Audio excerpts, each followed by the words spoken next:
How's it going, everyone? Shane Magnuson here at Northwest Bait and Scent, Zilla Bait. Hey, we've now gone through the curing process, and we've got some great cured skeins of eggs.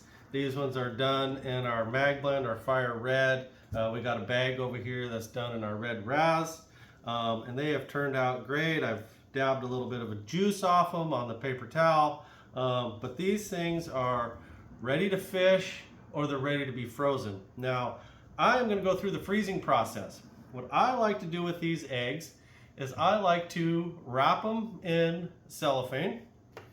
I double wrap them in cellophane, and then I take those skeins and I put them back in a freezer Ziploc bag to put in the freezer. Now, I like this process for a couple reasons. One, it's easy and it doesn't take up a lot of freezer space compared to your normal glass jars or canning jars. Two, being wrapped in cellophane, when the egg freezes, it expands.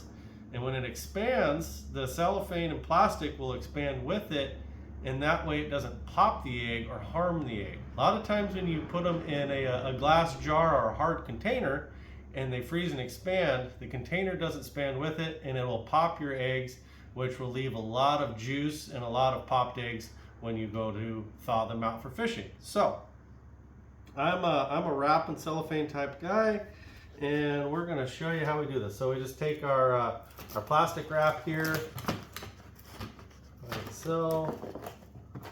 Plastic wrap's always a pain, of course, but it's well worth it. What I like about this is you just lay it out like that.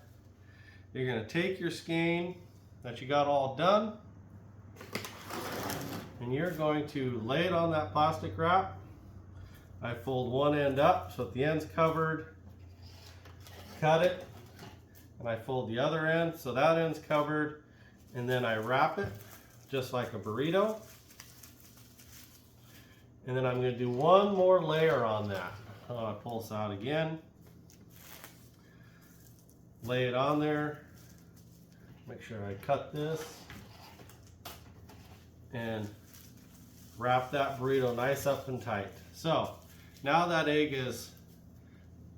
skein is perfectly protected with a nice double layer of saran wrap, no air to it, and I can stack that in a Ziploc and roll the air out and have it ready for freezing. So we're going to wrap a couple more here.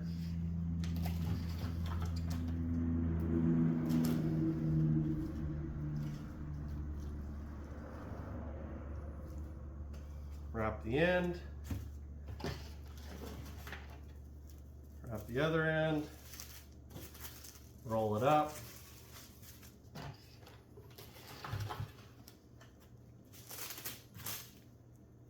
double wrap that bugger so it's nice and airtight.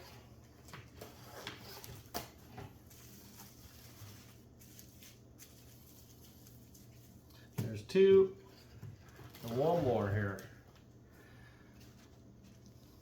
Now, the reason I like fishing a frozen egg is during the freezing process, the cure continues to work, and I tend to find if the egg has been frozen properly and is not freezer burnt, that the smell of the egg will even be better, and I tend to get more bites out of an egg I've taken out of the freezer versus a fresh egg, which goes beyond what we're normally taught, that fresh is always better, but I prefer an egg that has been frozen. Now that I got those wrapped up, I'll grab myself a Ziploc, open it up, throw those in there, take a Sharpie, write on the Ziploc, date, what fish it came from, what cure you used, crack it, make sure you get all the air out. And now that's ready to stack in the freezer. So that's how I'm going to prepare my eggs and get them ready to be frozen to use them in the future. And they'll last up to 3 to 4 years in the freezer, no problem. Thank you much. Subscribe to our channel. We'll keep doing more tech videos like this.